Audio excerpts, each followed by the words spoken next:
নমস্কার বন্ধুরা, কাকলি কি দুনিয়া চ্যানেলে তোমাদের সকলকে স্বাগত জানাচ্ছি। আশা করছি তোমরা সকলেই ভালো আছো, আমিও ভালো আছি। বন্ধুরা, আজকে তোমাদেরকে যে গল্পটি পড়ে শোনাবো সেই গল্পের নাম লাশঘর, লেখক শিশির বিশ্বাস। তাহলে বন্ধুরা, গল্পটা আমি পড়ছি। হরে কৃষ্ণ সৎকার সমিতির গাড়িটা যখন গুড হোমের সামনে এসে দাঁড়ালো, রাত তখন 8:30। কলকাতা শহরে সন্ধ্যা রাত বলা যায়, তবে আজকের কথা অনেকটাই আলাদা। সকাল থেকে টিপটিপ করে বৃষ্টি পড়ছে, সেই সঙ্গে মাঝে মধ্যেই ঝোড়ো হাওয়া।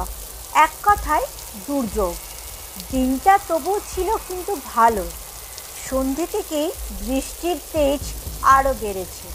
অগত্যা সরু গলিটা প্রায় শুনশান। জনমানুষ তো ছাড়, একটা বাইক বা গাড়িও নেই। ভরসা বলতে কর্পোরেশনের গোটা কয়েক টিমটিমে বাতি। এই বাদলার রাতে তাতে অন্ধকার দূর হয়েছে ওই সামান্যই। সেই আধো অন্ধকারে প্রায় ভূতের মতো দাঁড়িয়ে পুরনো দিনের ছোট দোতলা বাড়ি, নাম হলো গুড হোম। গাড়ি থামিয়ে গোবিন্দ সাবধানে সেই বাড়ির দিকে তাকালো। নাম গুড হোম হলেও আসলে কিন্তু সেটা গুড হোম নয়, সেটা হলো একটা লাশঘর। মরা বা লাশ নিয়ে অবশ্য গোবিন্দর কোনো অ্যালার্জি নেই। সৎকার সমিতির গাড়ির ড্রাইভার সে। লাশ নিয়েই কারবার। গত 10 বছর এই চাকরিতে সে রয়েছে। কয়েক হাজার লাশ শ্মশান, গোরস্থান নয়তো লাশঘরে পৌঁছে দিয়েছে। রাত দুপুরে বেরোতে হয় হামেশাই, কিন্তু কোনোটাই এই গুড হোমের মতো নয়। সেই 10 বছর আগে এক রাতে প্রথম যেদিন এখানে লাশ পৌঁছে দিতে এসেছিল, সেই অভিজ্ঞতা আজও তারা করে বেড়ায়। জরুরি তলব পেয়ে সেদিন হসপিটাল থেকে একটি লাশ নিয়ে যখন এই বাড়িতে পৌঁছেছিল, রাত তখন প্রায় 1:30। আধা সাহেব পাড়া। ভেবেছিল পথে নিশ্চয় লোকজন থাকবে, কিন্তু কোথায় কি? নির্জন রাস্তায় পুরনো বাড়িটা প্রায় ভূতের মতো দাঁড়িয়ে। ভারী কাঠের দরজা, ভেতর থেকে বন্ধ। গোড়ায় তো মনে হয়েছিল বোধহয় চিনতে ভুল হয়েছে, কিন্তু ভালো করে নজর করতে ভুল ভাঙল। ভারী দরজার একপাশে ছোট একটা নেম প্লেটে আরও ছোট করে লেখা গুড হোম। পাশে কলিং বেলের সুইচ। সামান্য ইতস্তত করে সেই সুইচে চাপ দিয়েছিল। তেমন বড় বাড়ি নয়, বাইরে থেকে আওয়াজ পাওয়ারই কথা, কিন্তু কিছুই শুনতে পেল না। গোড়ায় তো মনেই হয়েছিল বেলটা মনে হয় খারাপ, তবুও দরজা কড়া নাড়বার আগে ফের একবার সুইচ টিপতে যাবে, প্রায় বিনা নোটিসে মস্ত দরজাটা ক্যাঁচ করে খুলে গেল। দরজার ওপাশে আধো অন্ধকারে দাঁড়িয়ে রোগা পাতলা একটা মানুষ। মাথায় কদম ছাড় চুল, হলদে ফ্যাকাশে শরীরে, পোশাক বলতে ছোট একটা শর্টস। আধো অন্ধকারেও লোকটার হাড় সর্বস্ব বুকের পাজরা গুনে নেওয়া যায়। গোবিন্দ রোগা পাতলা মানুষ কম দেখেনি, কিন্তু এমন আগে দেখেছি বলে মনে করতে পারল না। আধো অন্ধকারে লোকটা যেভাবে স্থির হয়ে ওর দিকে তাকিয়ে ছিল, বেজায় ঘাবড়ে গিয়েছিল গোবিন্দ, তাই পা পিছিয়ে গেল কয়েক পা। দেখে লোকটা অন্ধকারে দুপাটি দাঁত বের করে নাকি সুরে বলল, man, why are you nervous? I Joseph Smith. সেই কথাই প্রায় যেন ধরে প্রাণ ফিরে পেয়েছিল গোবিন্দ। হ্যাঁ, গুড হোম নামে এই লাশঘরের মালিক জোসেফ স্মিথই বটে। তবুও কথা বলতে গিয়ে বার কয়েক ঢোক গিলতে হলো। দু এক কথায় বিষয়টা ব্যক্ত করার পরে লোকটি গলা সামান্য ঝেড়ে নিয়ে বলল, ফোনে তোমার কথা খানিক আগে জানিয়েছে, তা কাগজপত্র এনেছো? গাড়িতে কাগজপত্র তো ছিল। ফিরে গিয়ে গোবিন্দ সেগুলো এনে দিল। অন্ধকারে লোকটা মিনিট কয়েক কাগজের ওপর চোখ বুলিয়ে নিয়ে বলল, ঠিক আছে, তুমি ভিতরে গিয়ে বসো, আমি লাশ নিয়ে আসছি। দরজার ওধারে প্রায় ঘুটঘুটে অন্ধকার। এই মাঝ রাতে ওই অন্ধকারে লাশ ঘরের ভিতরে একা যাবার কথা শুনে প্রায় আঁতকে ওঠে গোবিন্দ। যথাস্থানে দাঁড়িয়ে রইল। ওদিকে জোসেফ ততক্ষণে লম্বা পায়ে লাশ গাড়ির পিছনে দরজা খুলে এক টানে স্ট্রেচারের অর্ধেক বার করে ফেলেছে। এই অবস্থায় ট্রলিতে করেই লাশ নিয়ে যাওয়া হয়, কিন্তু তেমন কিছু নেই দেখে গোবিন্দ যখন ভাবছে স্ট্রেচার ধরার জন্য হয়তো ডাকবে, সেই সময় লোকটা হঠাৎ ধাঁ করে লাশটা পাঁজা কোলে করে তুলল। তারপর সামান্য কুঁজো হয়ে লম্বা পা ফেলে দরজা দিয়ে ঢুকে পড়ল। অগত্যা পিছনে ছুটতেই হলো গোবিন্দকে। কাগজে সই করে বডি রিসিপ্ট না করা পর্যন্ত তো ছুটি নেই তার। দরজা পার হয়ে অন্ধকারে কয়েক ধাপ সিঁড়ি, উঁচু এক চাতালে উঠে বাঁ দিকে ঘুরলে আর একটা দরজা, পার হলেই বড় একটা হল ঘর। ভিতরে টিমটিম করে একটা মাঝারি পাওয়ারের হলদে বাতি জ্বলছে। সেই সামান্য আলোয় অত বড় ঘরটায় প্রায় গা ছমছম পরিবেশ। কাঠের মেঝে হলেও ভিজে শ্যাওলা ধরা স্যাঁতস্যাঁতে দেওয়াল, ঝাঁঝালো ওষুধের গন্ধ। দেওয়ালে গোটা কয়েক মস্ত মস্ত টিকটিকি শিকারের অপেক্ষায় স্থির হয়ে রয়েছে। ফ্যাকাশে হলদে রঙের সেই টিকটিকিগুলোর দিকে তাকিয়ে গোবিন্দর সারা শরীর হঠাৎ কেমন যেন শিরশির করে উঠল। ও তাড়াতাড়ি ঘাড় নামিয়ে জোসেফের দিকে তাকালো। খালি গায়ে লিকলিকি চেহারার লোকটা ততক্ষণে কাজে লেগে পড়েছে। ঘরের মাঝে বড় একটা টেবিল, বডিটা রেখে টর্চের আলোয় চোখের পাতা উল্টিয়ে তীক্ষ্ণ দৃষ্টিতে দেখছে।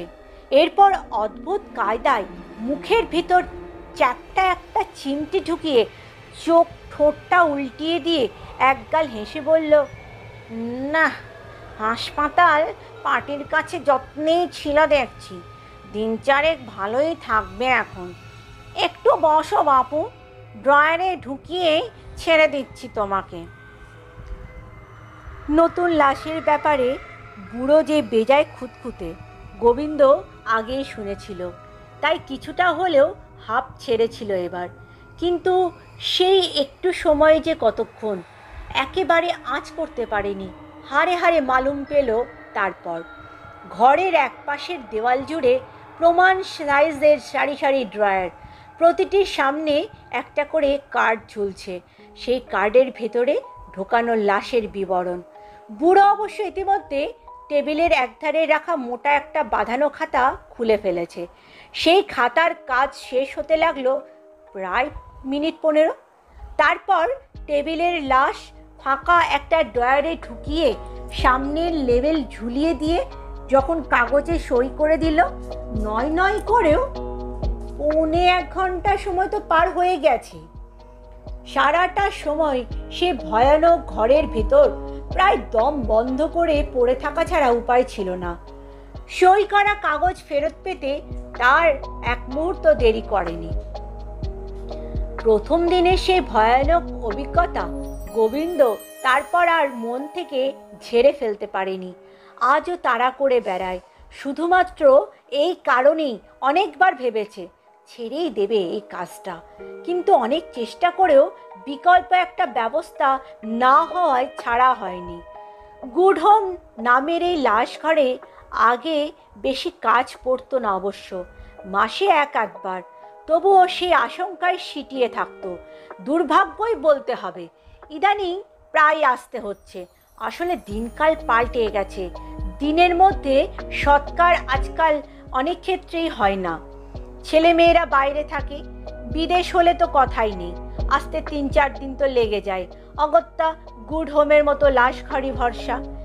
এই যেমন আজ সকাল থেকে ঝড় বাদল, এক কথায় দুর্যোগের দিন। সারা দিন কোনো ডাক না আসায় ভেবেছিল বাঁচাই গেল বোধহয়। কিন্তু ঠিক সন্ধ্যের মুখেই বেজে উঠল ফোনটা। ধরতেই ওদিক থেকে সৎকার সমিতির ম্যানেজার হারাধন নন্দীর গলা। লাশ আনতে হবে কল্যাণীর ওদিকে এক হাসপাতাল থেকে, পৌঁছে দিতে হবে গুড হোমে। শুনেই গলা প্রায় শুকিয়ে গিয়েছিল। এই অন্ধকার সন্ধ্যের আগে গ্যারেজ থেকে গাড়ি বার করে অতদূর পৌঁছতে সময় লাগবে তো যথেষ্ট, তারপর লাশ নিয়ে ফিরতেও তো সময় কম নয়। কাঁচুমাচু হয়ে বলেছিল, আজকের রাতটা বাদ দিলে হয় না হারাধনদা? এই জলকাদার পথ, কথা দিচ্ছি কাল ভোরেই বের হয়ে পড়ব। তাতে প্রায় ধমকে উঠেছিল হারাধন নন্দী। খেপেছিস? একেই তো দিন চারেকের পুরনো বডি, ছেলে আমেরিকায় থাকে, কথা ছিল আগামীকাল এসে পড়বে। বডি তাই হাসপাতালেই রাখা ছিল। ছেলে হঠাৎ খবর পাঠিয়েছে কি গোলমালে তার আসতে আরও দিন চারেক লাগবে। এদিকে আর এক বিপত্তি, যে হাসপাতালে বডি ছিল তাদের মেশিনের গোলমাল, গতকাল থেকে ঠিক মতন কাজ করছে না, জানিয়ে দিয়েছে বডি তারা আর একদিনও রাখতে পারবে না। দেরি না করে রওনা হয়ে পড়। অগত্যা ঢোক গিলে গোবিন্দ বলেছিল, বাড়ির লোকজন কেউ থাকবে না দাদা? বাড়ির লোকজন? হেসে উঠল হারাধন নন্দী। ওল্ড এজ হোমের পার্টি, বাড়ির লোক পাবি কোথায়? অসুস্থ হয়ে পড়তে তারা হাসপাতালে ভর্তি করে খালাস, এখন দায় আমাদের। কথা না বাড়িয়ে ম্যানেজার হারাধন নন্দী লাইন কেটে দিয়েছিল। এরপর গোবিন্দ আর দেরি করেনি। লাশের বাড়ির লোক নেই মানে পুরো দায়িত্ব তার উপর। অগত্যা দেরি না করে বের হয়ে পড়েছিল সেই দণ্ডে। এই ঝড় জলের দিনেও বডি নিয়ে রাত 8:30টার মধ্যে পৌঁছে গিয়েছিল গুড হোমের দরজায়। বৃষ্টির বেগ মাঝে সামান্য কমলেও ফের বাড়তে শুরু করেছে। দেরি করা যায় না। গাড়ি থেকে নেমে গোবিন্দ দরজার বেল টিপল। গুড হোমের দরজার বেল টিপে বেশিক্ষণ অপেক্ষা করতে হয় না, সে প্রথম দিনের মতো মিনিট দেড়েকের মধ্যেই খুলে যায়। আজ সময় একটু বেশিই লাগলো। 4-5 বেল টেপার পর ঘটাং করে দরজা খুলে যে মানুষটা উকি দিল তাকে একেবারেই আশা করেনি গোবিন্দ। জোসেফের ছেলে টমাস, বাবা না থাকলে কখনো ডিউটি সামলায়। টমাস একেবারে উল্টো স্বভাবের, সব দিক থেকে বেটে খাটো, গাট্টা গোট্টা চেহারা, নেশায় চুর হয়ে থাকে। ব্যবহার মোটেই ভালো নয়। ওর অর্ধেক ইংরেজিই বুঝতে পারে না গোবিন্দ, তাই পারতপক্ষে বেশি কথা বলে না। তবুও ওকে দেখে আজ কিছুটা একটু স্বস্তি পেল। ব্যবহার যাই হোক, লাশ নিয়ে এলে টমাস একেবারেই বসিয়ে রাখে না, ড্রয়ারে চালান করে দিয়ে চটপট কাগজে সই করে দেয়। গোবিন্দ তাড়াতাড়ি হাতের কাগজপত্র তার দিকে বাড়িয়ে দিতে যাবে, টমাস হঠাৎ খেকিয়ে উঠল। ঘরে জড়ানো গলায় যা বলল তার অর্থ, এখানে জায়গা নেই বাপু, সব ড্রয়ার ভর্তি হয়ে রয়েছে, ভেগে পড়ো। খানিক চেষ্টায় টমাসের কথার অর্থ বোধগম্য হতে গোবিন্দর মাথায় প্রায় আকাশ ভেঙে পড়ল। কি সর্বনেশে কথা!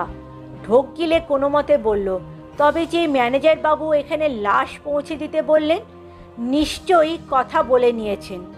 কি জানি, হয়তো বলেছিলেন, কিন্তু এখন জায়গা নেই, আর অন্য কোথাও দেখো। বলতে বলতে টমাস যেভাবে খেঁকিয়ে উঠল, 2 পা পিছিয়ে এলো গোবিন্দ। 2 চোখ টকটকে লাল। সন্দেহ নেই নেশাটা কিছু বেশি হয়ে গিয়েছে। এমন আগে দেখেনি। নিশ্চয়ই ছেলেটার মাথার ঠিক নেই। নরম গলায় গোবিন্দ ব্যাপারটা বোঝাতে যাবে, গলা সপ্তমে তুলে ফের খেকিয়ে উঠল থমাস। দড়াম করে দরজাটা ওর মুখের উপর বন্ধ করে দিল। ভাগ্যিস মাথাটা সরিয়ে নিতে পেরেছিল, নইলে থেতলেই যেত হয়তো। এই অবস্থায় টমাসের সঙ্গে আর কথা বলা চলে না। গোবিন্দ পকেট থেকে মোবাইল বের করে ম্যানেজার হারাধন নন্দীকে ফোন করলো। কপাল একেই বলে, লাইন পাওয়া গেল না, নট রিচেবল। সম্ভবত এই ঝড় জলের রাতে ওদিকে টাওয়ারের কোনো গোলমাল হয়েছে। বার কয়েক চেষ্টা করেও শেষে থামতেই হলো। মোবাইল ফের পকেটে চালান করে গোবিন্দ গাড়িতে উঠল। এবার এমন আগে হয়েছে, তবে শীতের দিনের বেলা। জানাতে ম্যানেজার বাবুই অন্য ব্যবস্থা করেছে, সেখানে লাশ পৌঁছে দিয়েছে। আজ সব দিক থেকেই গোলমাল। একে তো এই দুর্যোগের রাত, তার উপরে ম্যানেজারকেও পাওয়া গেল না। ভাবতে গিয়ে অন্য এক জায়গার কথা মনে পড়ে গেল, নতুন এক বেসরকারি হাসপাতাল। একবার এমন সমস্যা হওয়ায় ম্যানেজার বাবু ওইখানেই ব্যবস্থা করেছিল। জায়গাটা খুব দূরে নয়, একবার ঢু মারা যায়, হয়তো এর মধ্যে টেলিফোনে ম্যানেজার বাবুকেও পাওয়া যেতে পারে। বৃষ্টির তেজ ক্রমশ বাড়ছে। অযথা দেরি না করে গাড়িতে স্টার্ট দিল গোবিন্দ। গাড়ি ব্যাক করে বড় রাস্তায় পড়েছে, হঠাৎ পকেটে মোবাইল বেজে উঠল। নিশ্চয়ই ম্যানেজার বাবু। তড়িঘড়ি গাড়ি সাইড করে পকেট থেকে মোবাইল বার করে বাটন টিপেই কানের কাছে ধরল। অতি আগ্রহে মোবাইলে কলিং নম্বর লক্ষ্য করেনি। হ্যালো বলতেই ওদিক থেকে পরিচিত সেই নাকি সুর। হ্যালো বাবু, তুমি বডি নিয়ে এসেছিলে নাকি?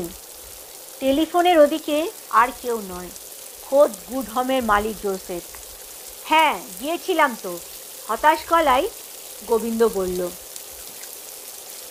এই ঝড় জলের রাতে বডি নিয়ে কোথায় যাবে? চলে এসো এখানে, কুইক। ওদিক থেকে জোসেফের উত্তর। তবে তবে যে টমাস বলল জায়গা নেই, অবাক হলো গোবিন্দ। আরে ছাড়ো ওর কথা, বাবার এতদিনের কারবার, গুড়ুইল, দুদিনের লাটে তুলবে ছোঁড়া। তুমি চলে এসো বাবু। কথা শেষ করে লাইন ছেড়ে দিল জোসেফ। গোবিন্দ আর এক মুহূর্ত দেরি করলো না, গাড়ি ঘুরিয়ে ফের ছুটল গুড হোমের দিকে। দরজা খুলে জোসেফ ওর অপেক্ষায় বাইরে দাঁড়িয়েছিল। গোবিন্দ গাড়ি থামাতেই সেই আগের মতোই দুসারি দাঁত বের করে নিঃশব্দে হাসল। তারপর সেই পরিচিত স্বরে বলল, তুমি বসো বাবু, আমি বডি নিয়ে আসছি। রাতে এখানে এলে ইদানিং আর ভেতরে যায় না গোবিন্দ। বডির সঙ্গে কাগজপত্রগুলো বুড়োর হাতে ধরিয়ে দিয়ে গাড়িতেই বসে থাকে। কাজ সারা হলে সই সাবুত করে জোসেফই পৌঁছে দিয়ে যায়। কিন্তু আজ ঝড় জলের রাতে এই নির্জন পথে একা গাড়িতে থাকতে ভরসা হলো না। ইতিমধ্যে গাড়ির পিছনের দরজা খুলে বডি তুলে ফেলেছে জোসেফ।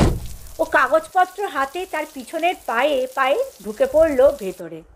বুড়ো ভেতরে ঢুকে মস্ত টেবিলের ওপর বডি নামিয়ে রাখতেই গোবিন্দ নরম গলায় বলল, একটু তাড়াতাড়ি ছেড়ে দিলে না ভালো হয় স্যার, বাইরে ঝড় জলের যা।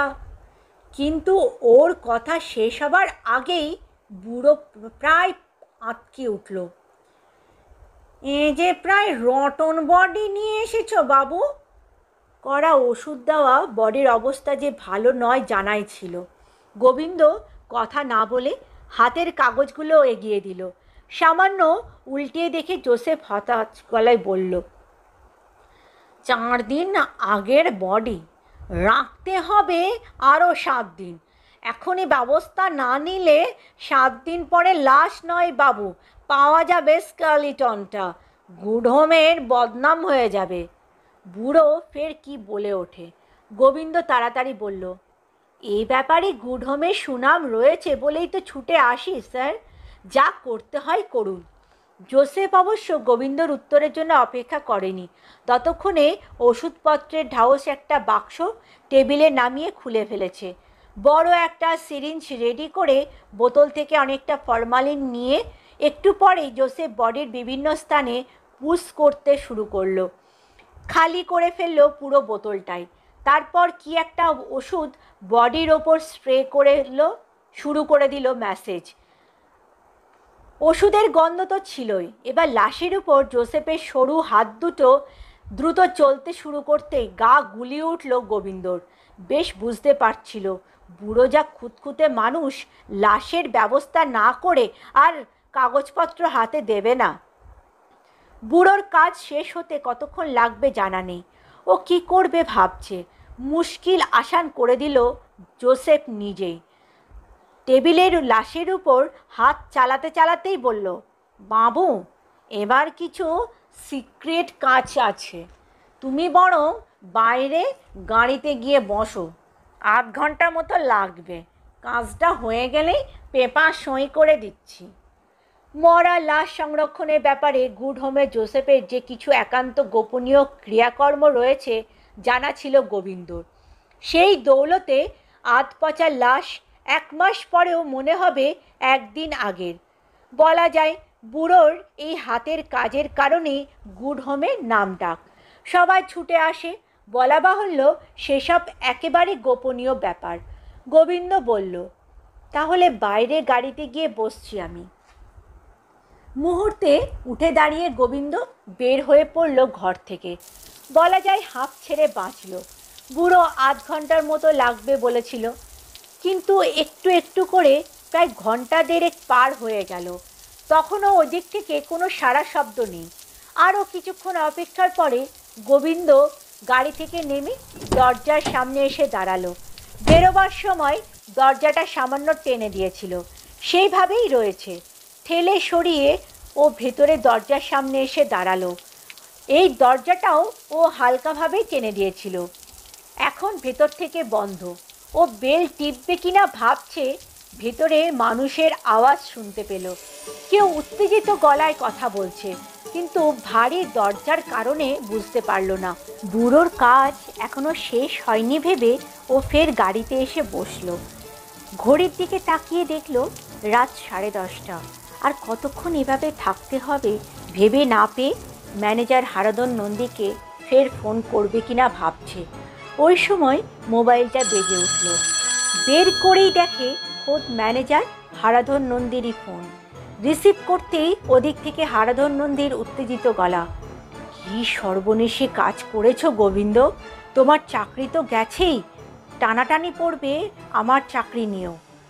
সন্ধ্যের পর থেকে হেনস্থা এ যাবৎ কম হয়নি, তাই ম্যানেজারের ধমক খেয়েও গোবিন্দর কোনো প্রতিক্রিয়া হলো না। ঠান্ডা গলায় বলল, কেন, কি হয়েছে হারাধনদা? তুমি কোথায় এখন? বাড়িতে? বাড়িতে কেন, গুড হোমে বুড়ো জোসেফের কাছে বডি জমা করে বাইরে গাড়িতে বসে আছি তো, এখনও কাগজ সই হয়নি। কয়েক মুহূর্ত ওদিকে কোনো কথা নেই। তারপর হারাধন নন্দীর ভয়ার্থ গলা, জোসেফ বডি জমা নিয়েছে? হ্যাঁ হারাধনদা, বডির অবস্থা মোটেই ভালো নয় বলে ওষুধপত্র লাগাতে লাগাতে আমাকে বাইরে অপেক্ষা করতে বলল। গোবিন্দ, যা বলছি একটু ঠান্ডা মাথায় শোনো। গুড হোমে বডি রাখার নাকি জায়গা নেই। আমি টমাসকে বলে দিচ্ছি, ওর কাছ থেকে বডি নিয়ে কাছেই ওরিয়েন্ট হাসপাতালে পৌঁছে দাও। কথা বলেছি, ওখানে ব্যবস্থা হয়ে যাবে। কেন হারাধনদা, জোসেফ তো তেমন কিছু বলল না? অবাক হয়ে গোবিন্দ প্রশ্ন করলেও ওদিক থেকে কোনো উত্তর এলো না। হারাধন নন্দী লাইন কেটে দিয়েছে। হতচকিত গোবিন্দ ফের তাকে ফোন করবে কিনা ভাবছে। সশব্দে গুড হোমের দরজা খুলে বেরিয়ে এলো টমাস। ইউ রাস্কেল, তোমাকে গুলি করে মারবো আমি। নেশাখোর টমাস এইভাবেই কথা বলতে অভ্যস্ত। গোবিন্দ মোলায়েম গলায় বলল, কেন গো দাদা, কি অপরাধে? তোমাকে আমি বলেছিলাম না গুড হোমে বডি রাখার জায়গা নেই? বলেছিলেন তো, চলেও তো গিয়েছিলাম। তারপর ফের ফিরে এসে গোবিন্দর কথা কেড়ে নিয়ে টমাস বলল, লাশ নিয়ে চোরের মতন ভেতরে ঢুকেছ? 10 নম্বর ড্রয়ারে আমার বাবার বডি ছিল, সেটা বের করে বাইরের টেবিলে রেখে ড্রয়ারের ভেতর তোমার আনা লাশটা ঢুকিয়ে দিয়েছ। আস্পর্ধা তো তোমার কম নয় দেখছি। জোসেফ সাহেবের কথা শেষ করতে পারল না গোবিন্দ। মুখটা হাঁ হয়ে আটকে গেল। হ্যাঁ, জোসেফ সাহেবের বডি। আজ সন্ধ্যায় হঠাৎ মারা গেছেন উনি, সেরিব্রাল অ্যাট্যাক। লাশ গাড়ি চালিয়ে গোবিন্দর বুকের পাটা কিছু বেড়েছে, সন্দেহ নেই। নইলে ওই কথা শোনার পরেও গাড়িতে স্টার্ট দিতে পেরেছে। তারপর ঘট শব্দে একদম টপ গিয়ার। পিছনে টমাস তখন চেঁচাতে শুরু করেছে, যাচ্ছ কোথায়? বডি আর কাগজপত্রগুলো নিয়ে যাও। কিন্তু তাতে কিছুমাত্র কান দিল না গোবিন্দ। পকেটে মোবাইলটাও বেজে উঠল ওই সময়। সন্দেহ নেই ম্যানেজার বাবু কিন্তু মরে গেলেও এই রাতে গুড হোমে আর লাশ আনতে যাচ্ছে না, তেমন বুঝলে ছেড়েই দেবে চাকরিটা। কেমন লাগলো বন্ধুরা? যদি ভালো লাগে কমেন্ট করে অবশ্যই জানিয়ে দিও, আর আমার চ্যানেলটিকে লাইক আর সাবস্ক্রাইব করতে ভুলো না যেন। আর পারলে যারা ভালোবাসে গল্প শুনতে তাদের কাছে শেয়ার করে দিও। আজকের মতন এইটুকুই, আবার পরে আরেকটা গল্পের সাথে তোমাদের সঙ্গে ফিরে আসবো। ততক্ষণের জন্য টাটা।